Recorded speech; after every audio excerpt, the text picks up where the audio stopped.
Have mercy, Cid, ye longest of beards. Anonymous. Poema de Mio Cid. Now we have the washing of Don Quixote's beard. Perhaps poetic justice for his irreverence toward the cleric. Now it's Don Quixote's turn to be humiliated. Don Quixote submits because he thinks it is an Aragonese custom, believing that it must be a custom of the country. The Duke's servants put so much lather on Don Quixote's face and beard that when they pretend to run out of water, the knight must remain motionless, with his eyes closed and his neck extended. There is also a touch of race or class difference here, for his complexion appears more than moderately brown. Note also that Don Quixote's humiliation results from the independent initiative of the servants. The Duke and Duchess vacillate between anger and laughter and do not know whether to punish or reward their servants. They did not know how to proceed, whether to castigate the damsels for their daring or to reward them for the pleasure they received from seeing Don Quixote in that situation. This relates back to Don Quixote's ongoing post-feudal conflict with Sancho. Sancho is particularly shocked by the humiliation of his master, although ironically, he also recognizes that his own beard is filthy and that he could use a washing himself. The Duchess orders the butler to take Sancho away to wash his beard. She then appears to change the topic by asking Don Quixote to describe the beauty and features of Lady Dulcinea. Did you know? The Spanish word moro, more, as well as the word mora, blackberry, and moreno, dark-haired or dark-skinned, derive from the Greek word mauros, which means dark, alluding to the skin color of the inhabitants of the ancient kingdom of Mauritania in North Africa.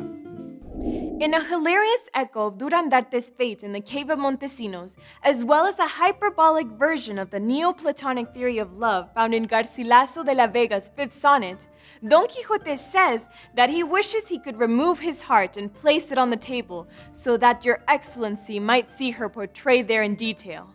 He then extends this absurdity by observing that the great artists and rhetoricians of Greek and Latin antiquity, such as Apelles and Cicero, should also occupy themselves with Dulcinea's portrait.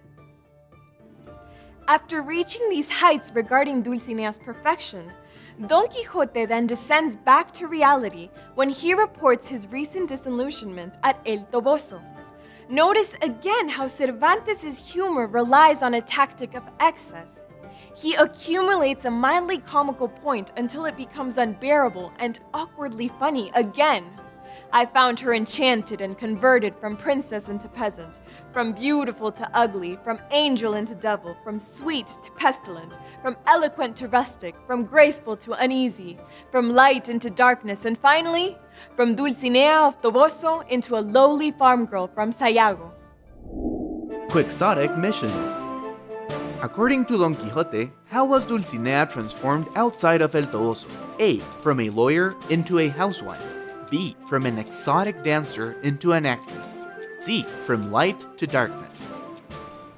Correct answer, C. From light to darkness. When the Duke asks who has transformed Dulcinea, Don Quixote makes his usual recourse to wizards. But notice how the wizards are now a race.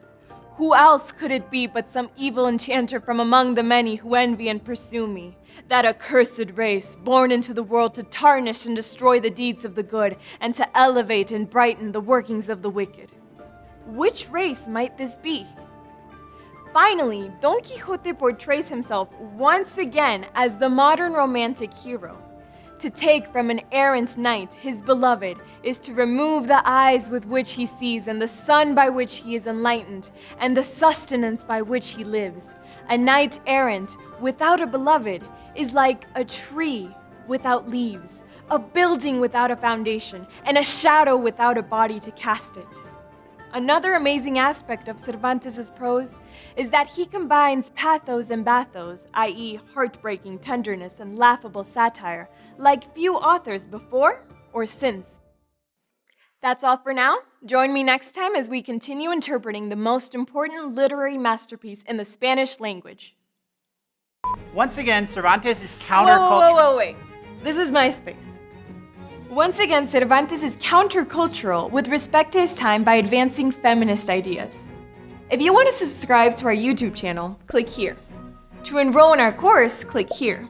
Also, please follow us on our social media.